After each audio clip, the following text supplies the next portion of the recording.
Welcome to the Friday Happy Hour with victory strategist, award-winning author and your happy hour host, Annmarie Kelly. Each week, Annmarie chats with women who have reinvented, started over or wrote fabulous next chapters. They share how they overcame their midlife challenges and how you can too. So kick back with some good happy hour something to drink and enjoy today's show.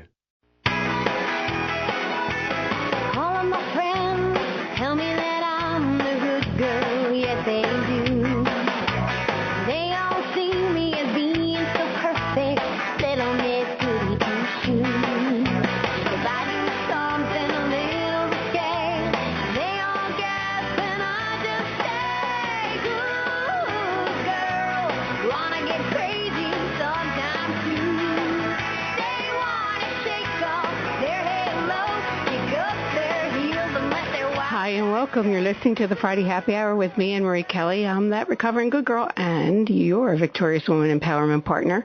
And this is where us victory chicks and you men who care about us meet on Fridays to chat about things we can do to overcome our challenges, get empowered, and make our lives sparkle. And thanks for coming to Happy Hour today. Well, victory chicks and you guys, it's been pretty warm and we're still wearing our summer clothes, but that's not going to last. There's a little chill in the air today. And in the next week or two, we'll be changing over our clothes and moving into the winter wardrobe. So I asked Fashionista Roberta Matz to join us and give us some idea about what's hot and what's not for fall and winter fashion.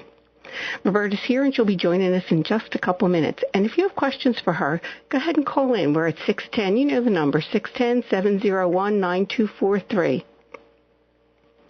So last night I took the wraps off the 5-year marriage during the inaugural event at the Pyramid Club in Philly. You know, it was exactly the way I thought it would go. There were many interested and curious people who wanted to find out about the 5-year marriage. The group was mostly women, but there were a few men. In fact, there was a man who was there. There was a couple who were marriage mentors. And they've been doing that with their synagogue for a long time. There was a man who was there who was married 42 years. I thought that was interesting.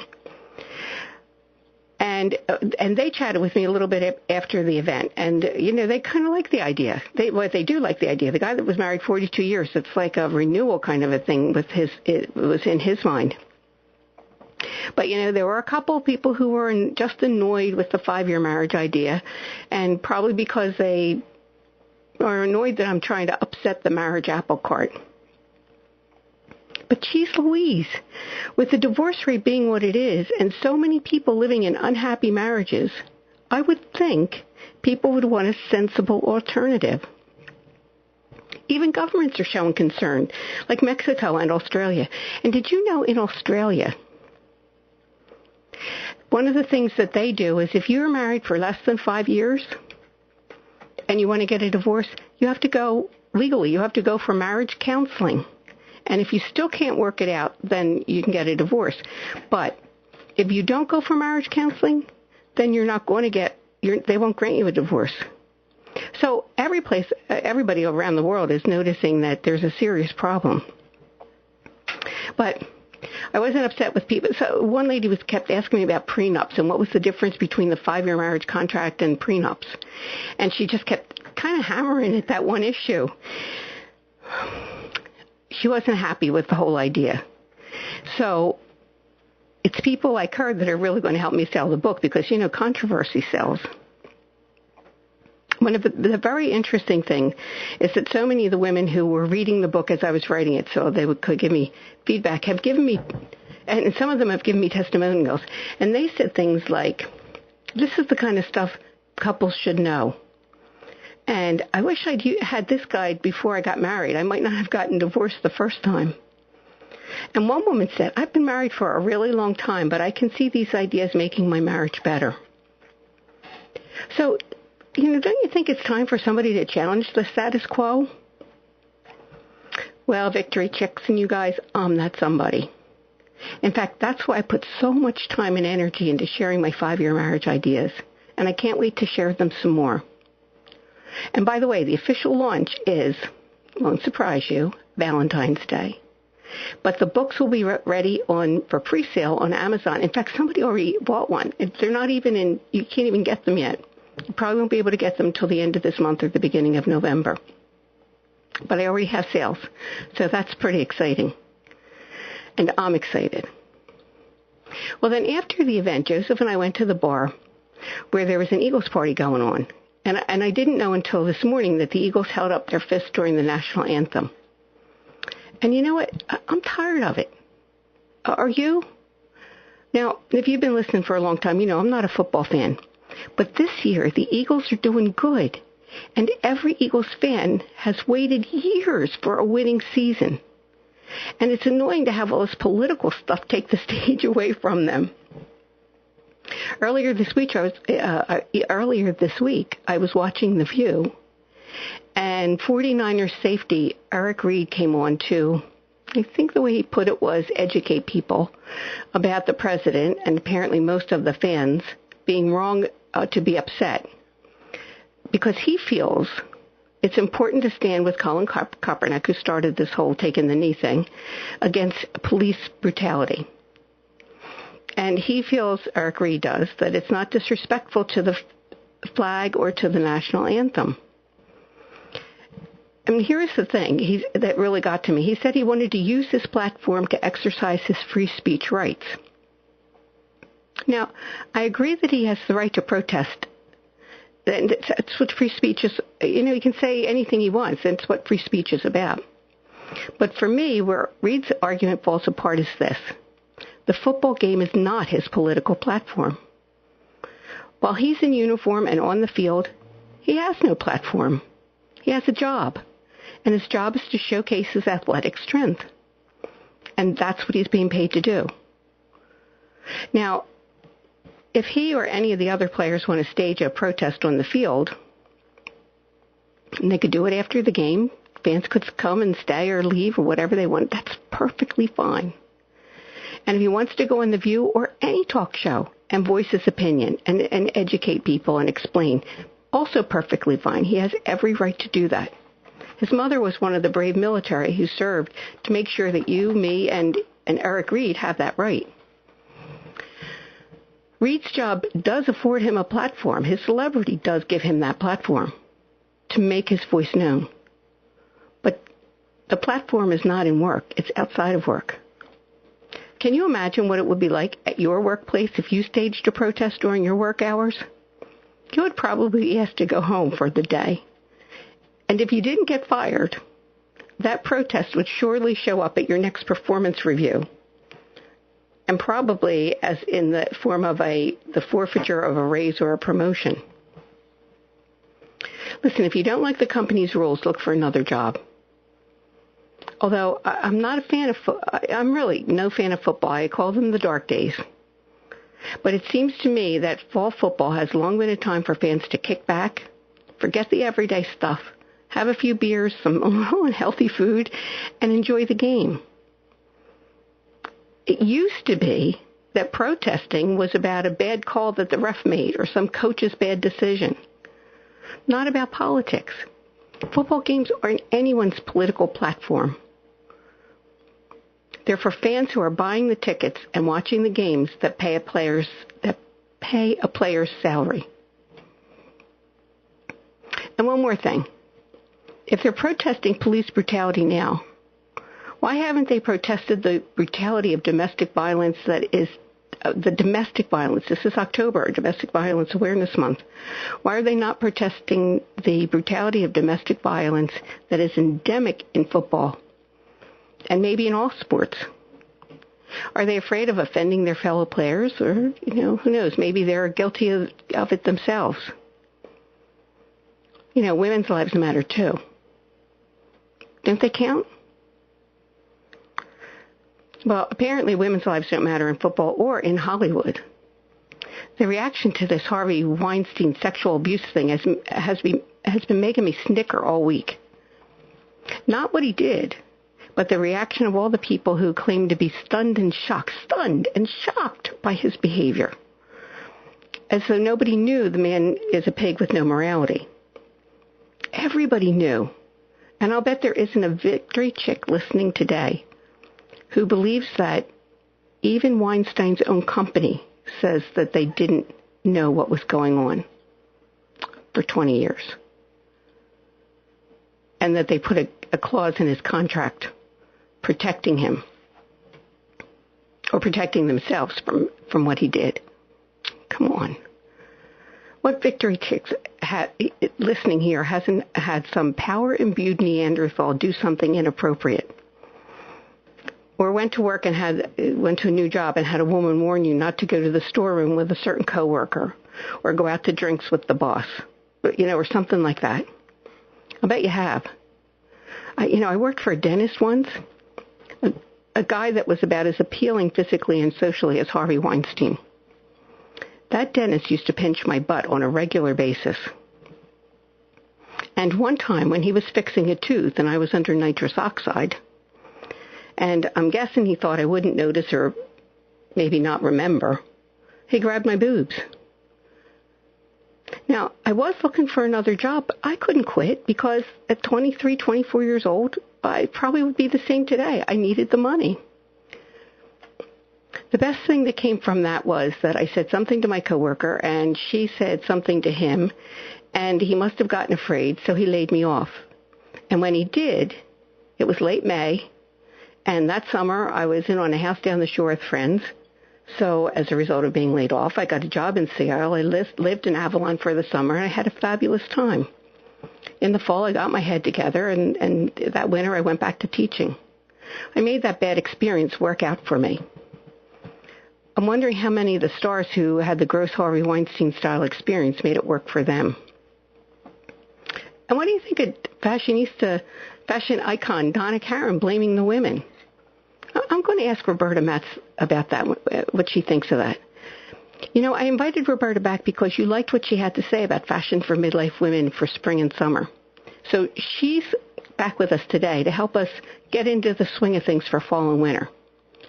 So listen, go get some good happy hour, something to drink, and Roberta will be joining us when we get back from the break. You're listening to the Friday Happy Hour. Are you one of those women who lived the first part of your life as a really good girl? That is, you did all the right things and followed all the so-called rules for women? I was like that too. But have you noticed that once you passed 40, you have less patience for those rules? Maybe you even think that the rules really don't make sense for you anymore.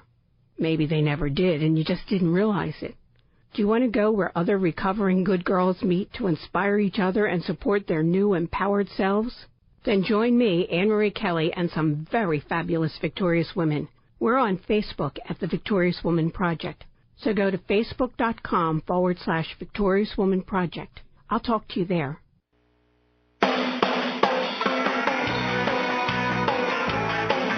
Welcome back to the Friday Happy Hour with me, Annmarie Kelly, and welcome back, Roberta Matz. Hi, thanks. I'm so glad to be here again. I'm glad you're here, too. What did you think of that Donna Karan thing with that Harvey Weinstein? I think you and I had this conversation one time about, people and inappropriate behaviors. But we all know, when we've worked in different workplaces, there's always like that one person. And Hollywood is known for the casting couch. Of all places, this has been their modus operandi for so many years. I'm not surprised to hear that one person is getting called out for it. Others have gotten called out in the past.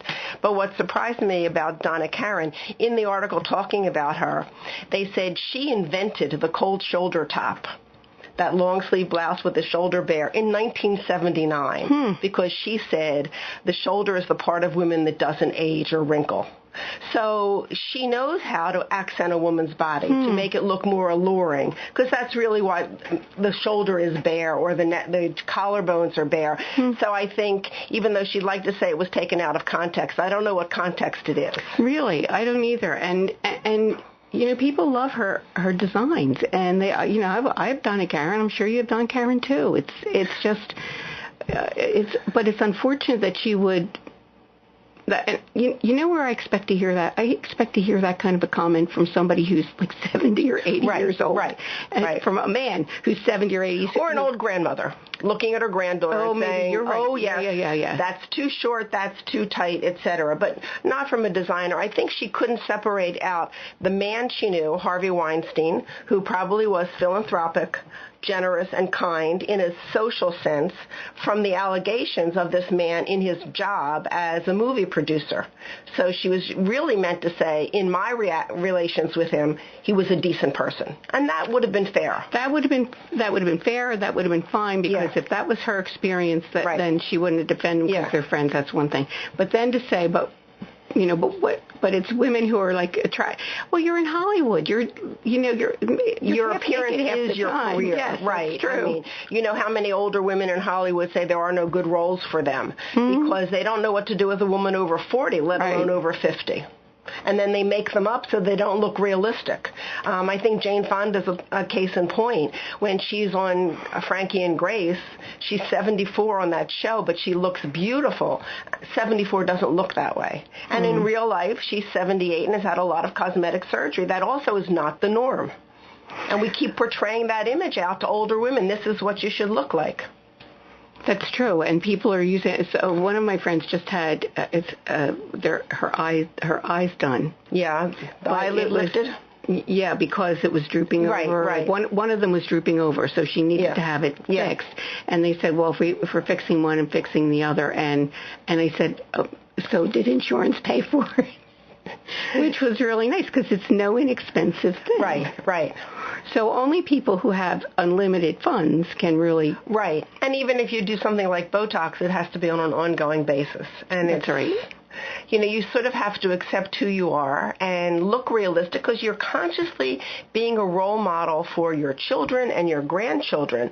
And then that's setting them up for these continued wrong expectations of what life is really like. Yeah, I agree with you, and I think, and I'm the first one to be using the creams and, doing stuff for my face, but I have not yet had cosmetic surgery.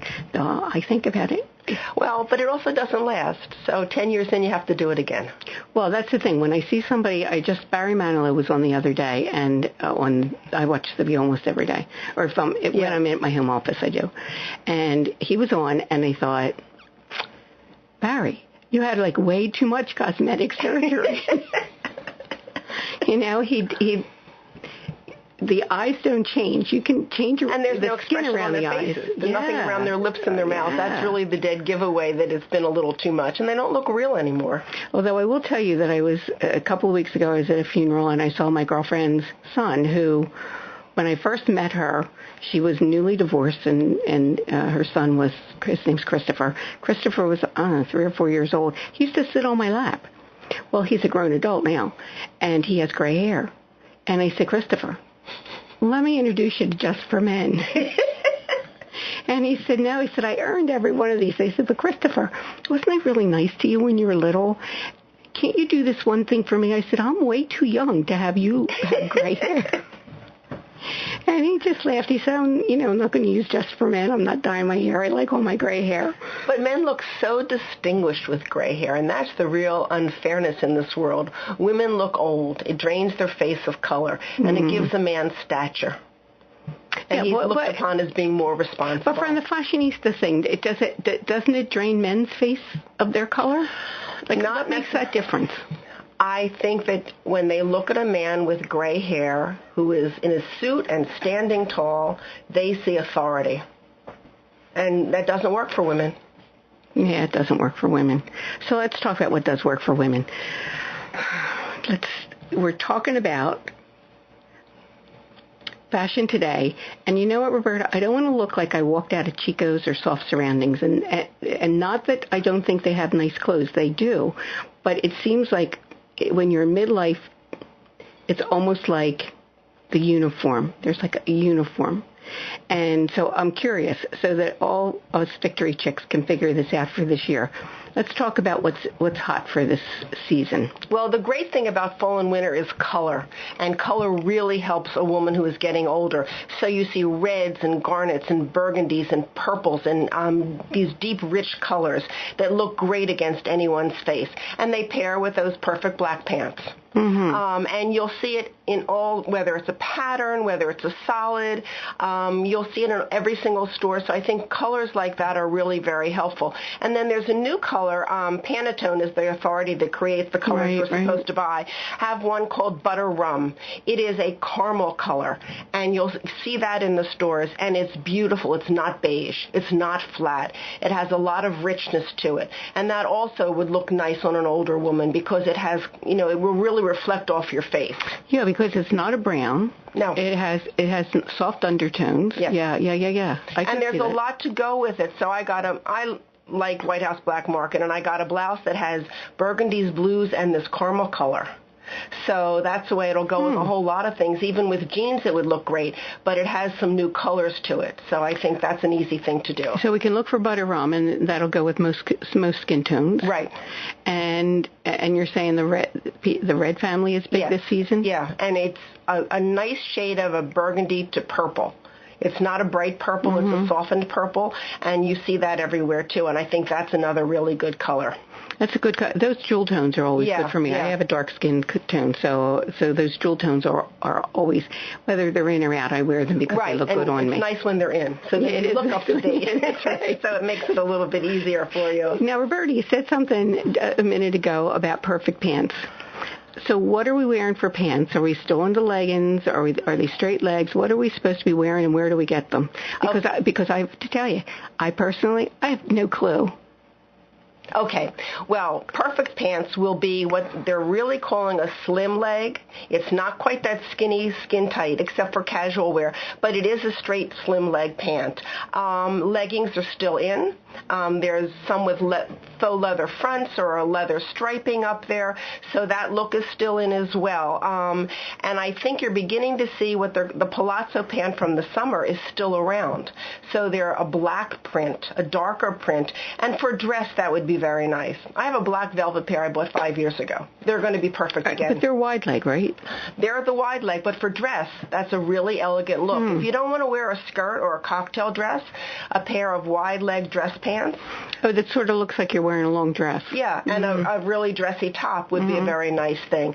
I think every woman will find that pants are the hardest thing to buy, and you have to really go and shop the stores. They have different styles in each store, and then find the style that fits you and stick to that store, which is a difficult thing to do, but then you will be guaranteed they're going to make that same pant every season in a different color, that particular cut. And with Chico's, they've changed their pants. They have zippers. They have buttons. They're fitted. They took away the elastic. Yes, they did. And what's nice about their pant, it comes above the belly button. So it'll not hide that tummy, but it won't cut it. So I think that they're worth looking at again because of that. And what I do with the stores where you don't want to look like you came out of the uniform, pick and choose one item. I have a great vest from Soft Surroundings. And I'm going to wear it. It's got blues and purples, and I'm going to wear it with a variety of other things. Or one great pair of pants from Chico's. But don't buy the whole outfit there, because then you're going to look like you came out, you just walked out of Chico's. Yeah. Yeah, Eileen Fisher's pretty much the same way. They're less fitted. I mean, there's some stores I won't go into because the clothes are meant to just hang on you like they would hang on the hanger, and I don't think they flatter anyone's body, even if you're thin. It's still just loose hanging clothes, and I put Eileen Fisher in that category and J. Jill. And J. Jill. Yeah, and Coldwater Creek. There are a lot of elastic waists and loose things. Yeah. You're better off getting the pants that fit really well. It's okay if they fit in the legs, if they fit in the butt. You want to have a sense of a figure, and then you can get all sorts of interesting tops. And with this season, you can get tops any place. And is that the same with jeans? What are jeans supposed to look like? Are they supposed to look washed or washed out? Well, most of us are not going to razor out the knees. We're a little past that age group. As my granddaughter said to me, embroidered jeans are in this year. Oh, really? As I was wearing my embroidered jeans, yes. So I guess I hit it right with a 16-year-old.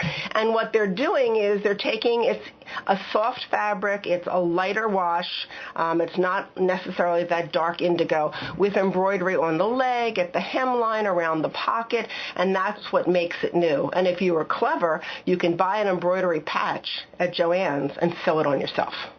Oh, they have those things? Yeah, they do. Now they're big everywhere. You're going to see embroidery patches. But that's one particular look. Straight leg jeans are in, dark wash, black are in, and they're trying to get you into... Slow down. Dark wash, which is that... Dark indigo. Okay. Black. Right. Are in. They're the winter colors. And the boot cut is not in? The mini boot cut, which is a little less flare than before, but they're trying to bring a wide leg jean in, which is actually very flattering, but it's going to take a couple seasons. Yeah, it's flattering for those of us who have hips. Well, if you're tall. Right, I guess, yeah. We need to take a little break. If you have any questions, give us a call at 610-701-9243. We're going to go away for a minute, come back, and you're listening to the Friday Happy Hour. Hi, this is Annmarie Kelly, author, victory strategist, and the radio show host of the Friday Happy Hour. I trust you're enjoying my conversation with this fabulous, victorious woman. If you're getting inspired with ideas and feeling empowered, this is just the tip of the iceberg. There's more for you.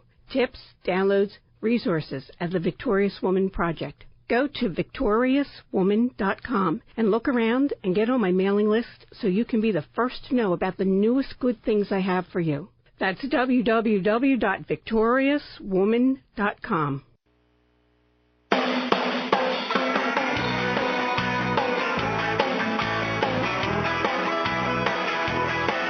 Welcome back to the Friday Happy Hour. I'm here with Roberta Matz. We're talking about fashion.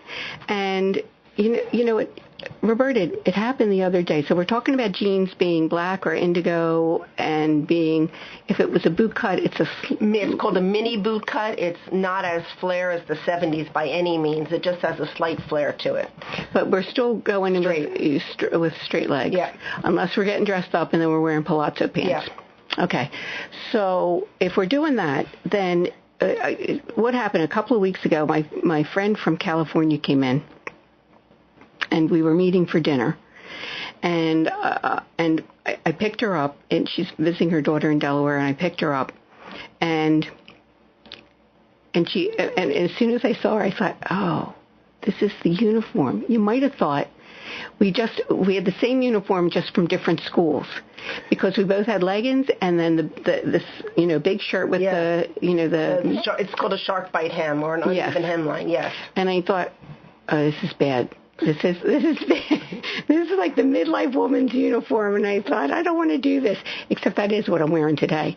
So it's that same leggings and that kind of top. What do I do differently than that? If we don't want to look like we don't want to look like we're 22. Well, we could do that, but that's not very attractive when you're midlife trying to look like you're 22. But we don't want to look like everybody else. What are we supposed to be doing?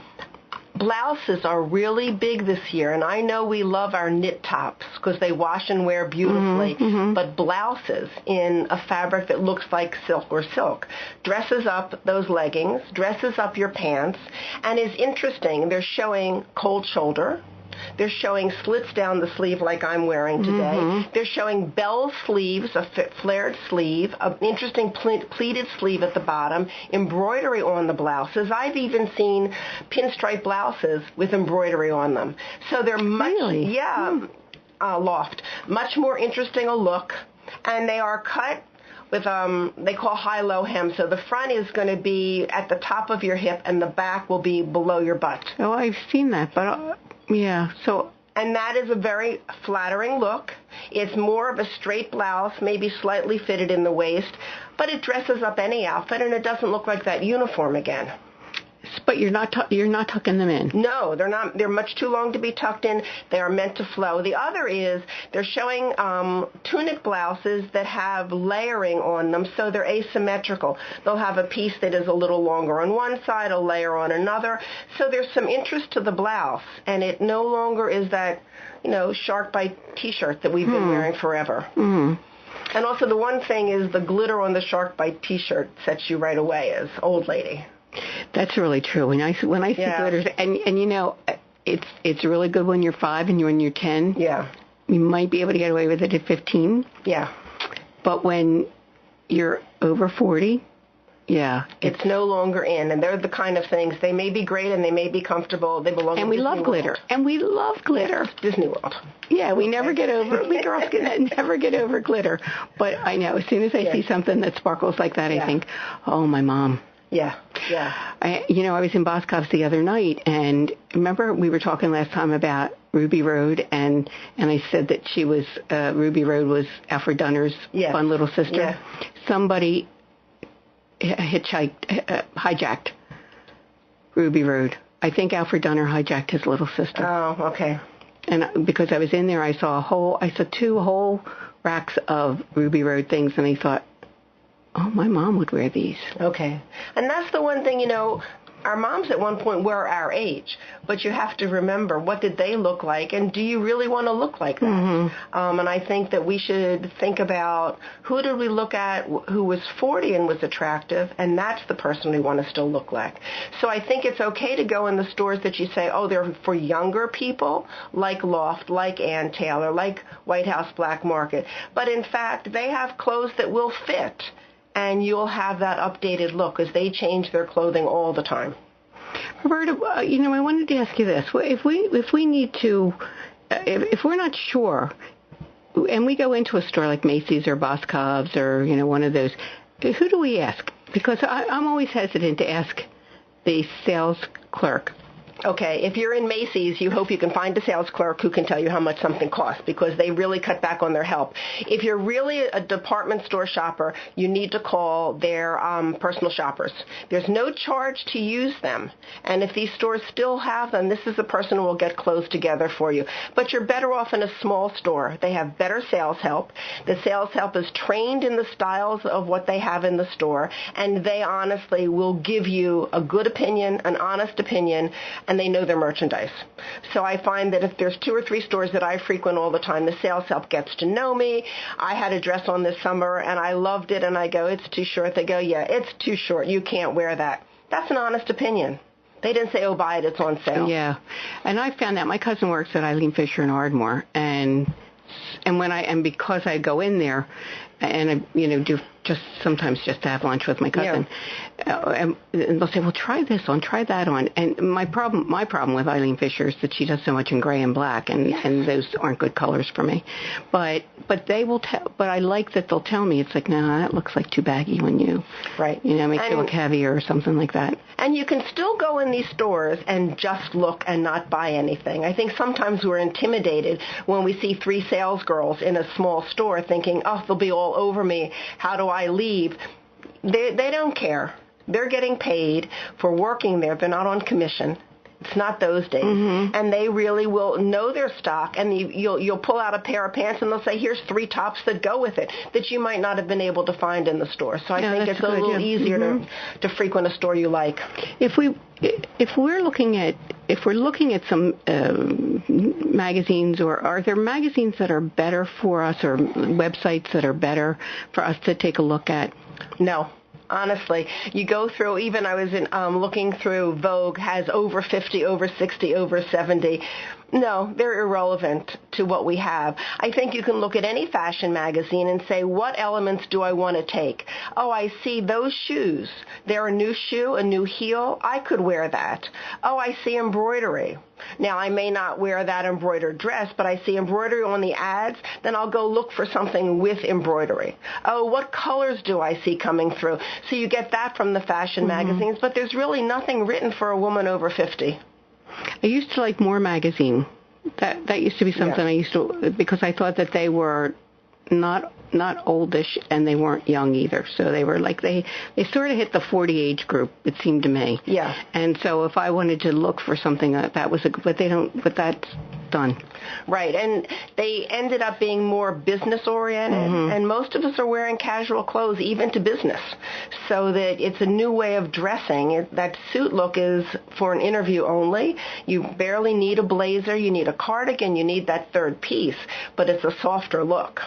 Although, you know what, Roberta, I was noticing, and maybe I've been watching older shows, but that open collar look seemed to be back for business. Is it?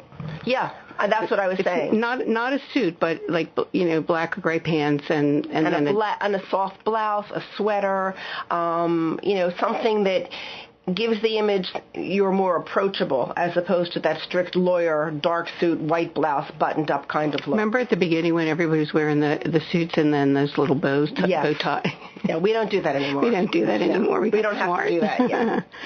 What about shoes? Now, let's talk about shoes. What are good heels that are going in? The new heel that's really big is great for everyone. It's called a block heel. It's a nice square heel, and it can be any height from 1 inch to 3 inches.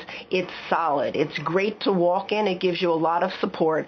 Many of them come with ankle straps, so it has a lot of interest to the shoe, and you can wear it with the lower heel and still look interesting.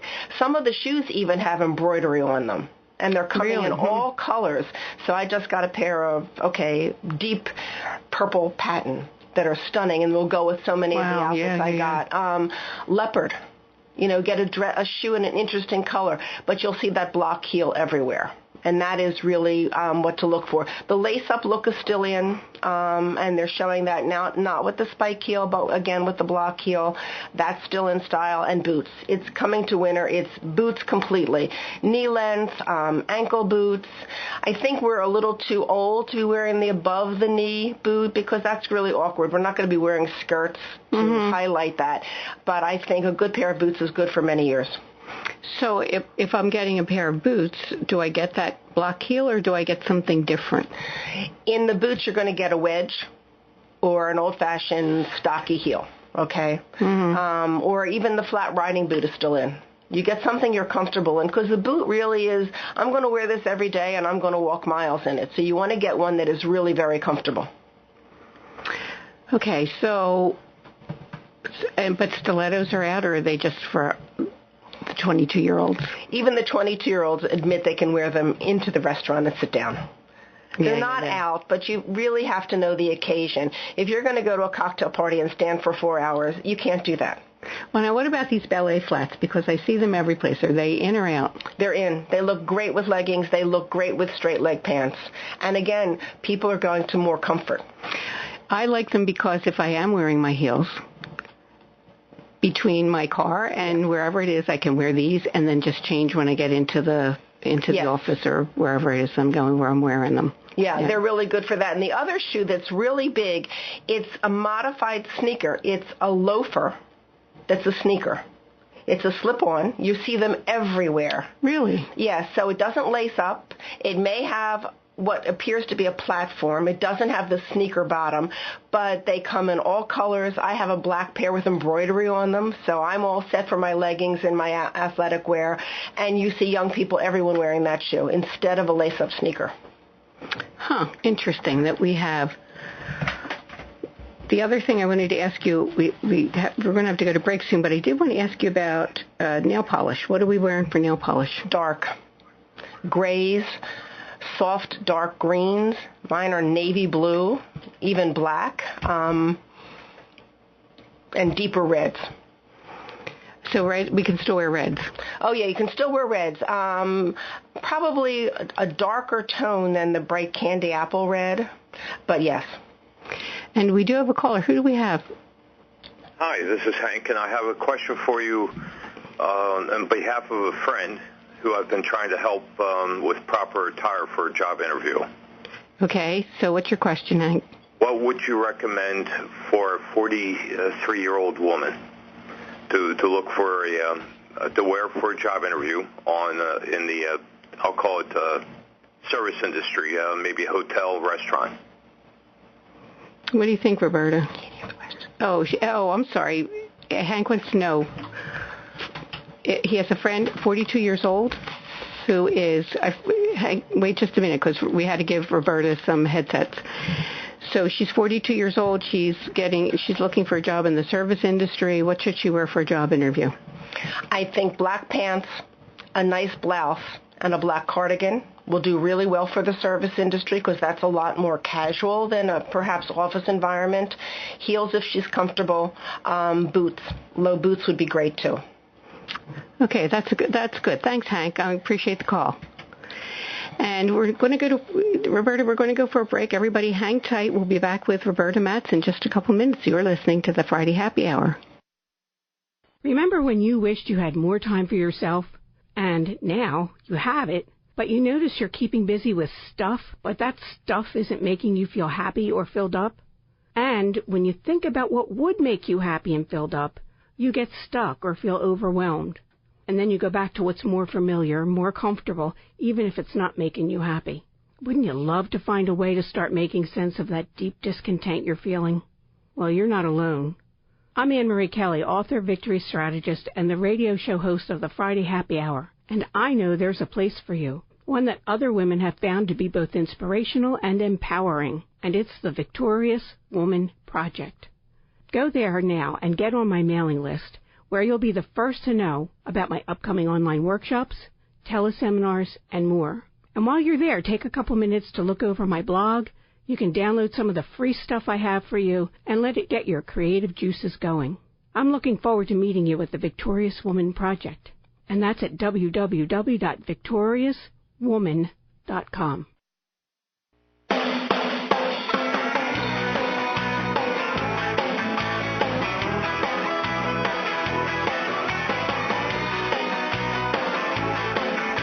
Welcome back to the Friday Happy Hour. I'm Annmarie Kelly, and I'm here with Roberta Matz. We were talking about nail polish, and you know what, Roberta? I'm just noticing you're black, and your third finger is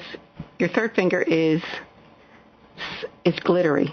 Okay, the style is that the ring fingers can be a different color, something that complements what you already have on. So I went with, it's really a light blue silver glitter, and my nails are dark navy. But you'll see that, look around and you'll realize... Is that navy? Yeah. Oh, yeah. That they're not doing designs as much as doing the ring finger in a different shade.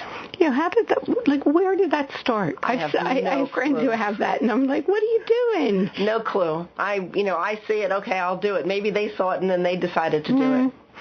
Roberta, what should we, if we're going through our fall closets, in the next couple weeks, what should we not even bother to take out?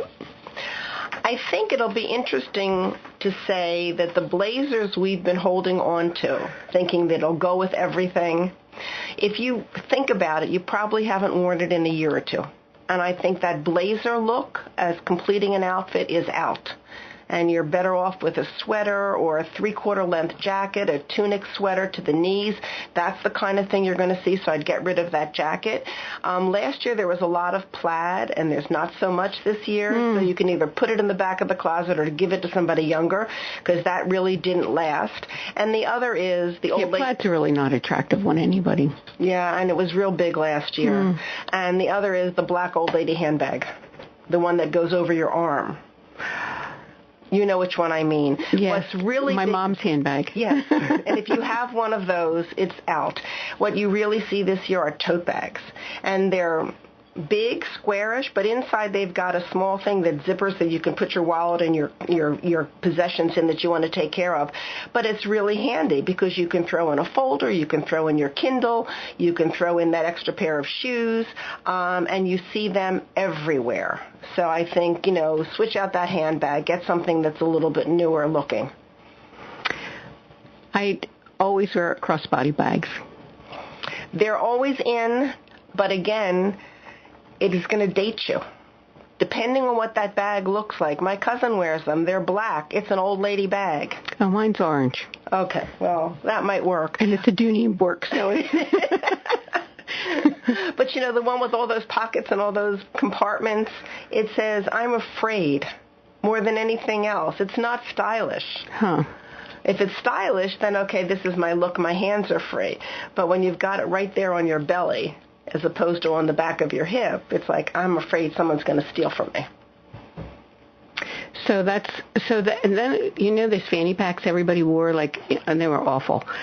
But there's a new one that's out. Have you seen it? It's smaller, and it's for your phone. It's like if you're going out running, it's for your phone, and it's like Wait, stuff. they sell a pocket that you can add to your pants that Velcros on. If you're running, that's a different story. You need your keys and your phone.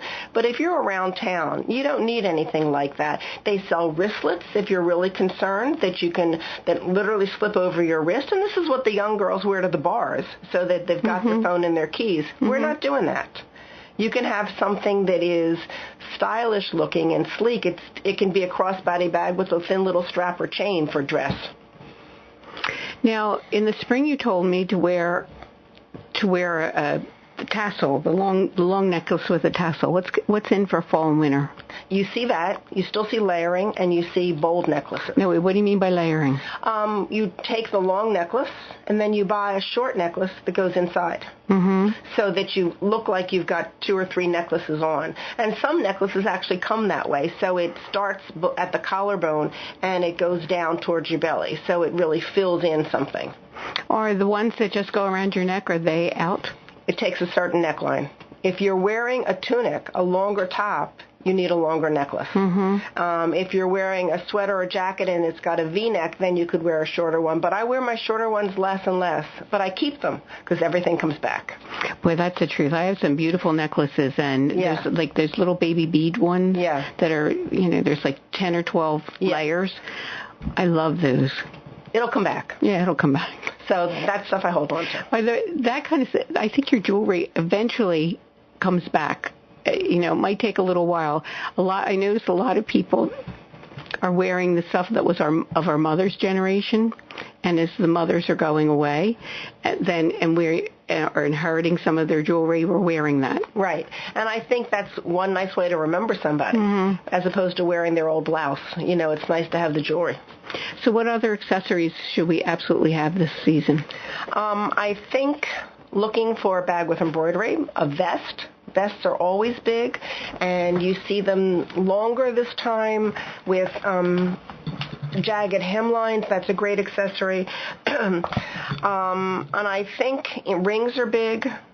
That's something that people don't think about. As you get older, we're always like thinking our hands look wrinkled. But, an interesting ring draws attention in a positive way. So are you talking about more than just your wedding rings? And you can see I'm not really good about wearing my wedding rings. Yes, I'm wearing a ring from the 70s. It's big and bold. It gets noticed all the time. Oh, you didn't throw it out, huh? No, I didn't. And it's absolutely perfect. But yet, no, other than your wedding ring, because I wear mine rarely. I just wear fun rings all the time.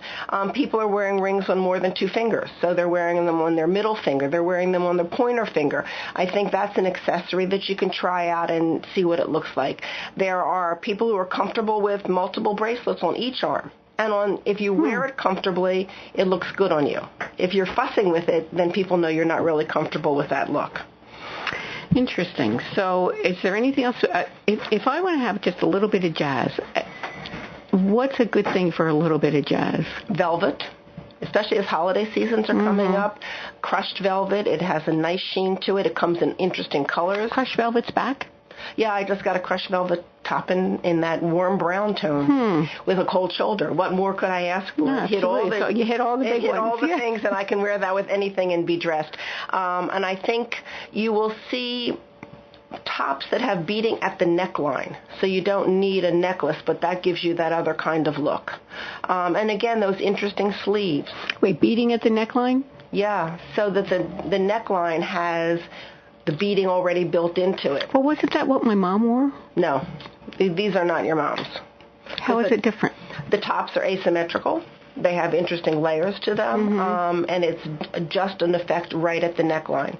And the other is the sleeves. Whether you've got a cold shoulder top or one with that new bell sleeve, just don't wash dishes in them because I drag it through the water. Is that the one that is sort of tight to just below the elbow and then it flares out? It can flare out in a lot of different ways. So that's going to make any outfit look different. It's not a business shirt. It's not a regular top. So I think that's how you would get a look of jazz.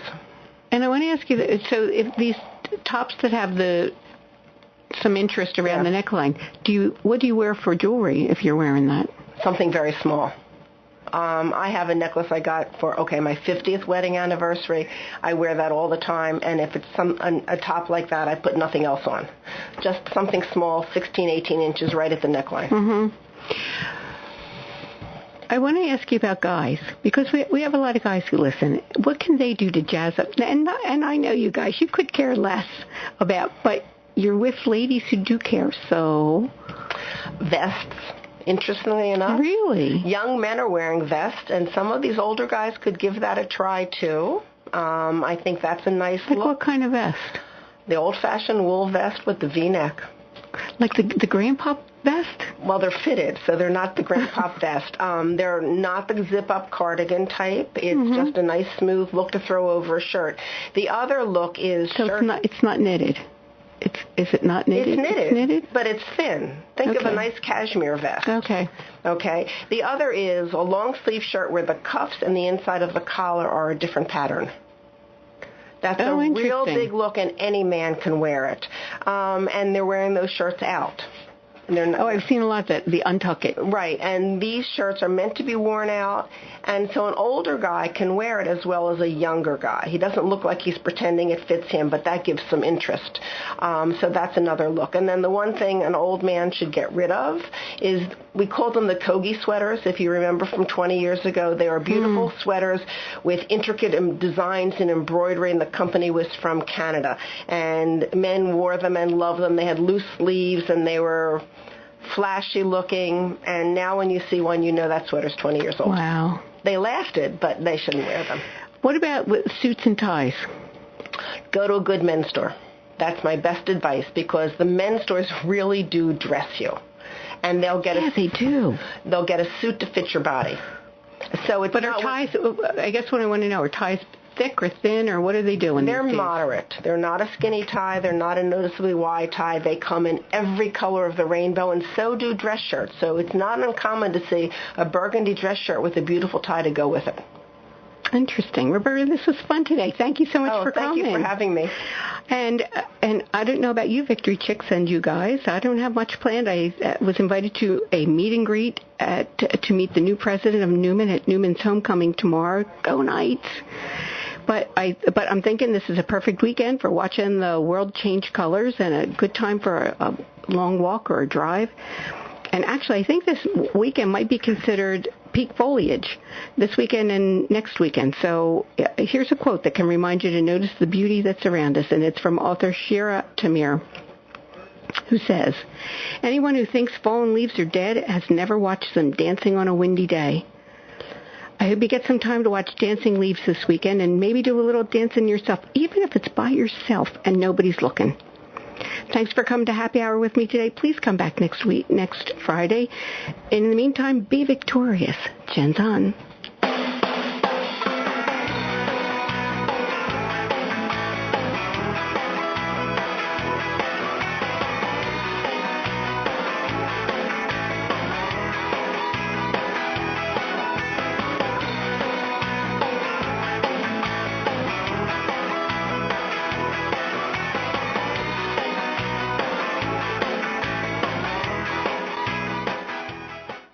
Thanks for listening to this Friday Happy Hour. Make sure you subscribe, rate and review today's show. And join us again next week for the Friday Happy Hour with Annmarie Kelly.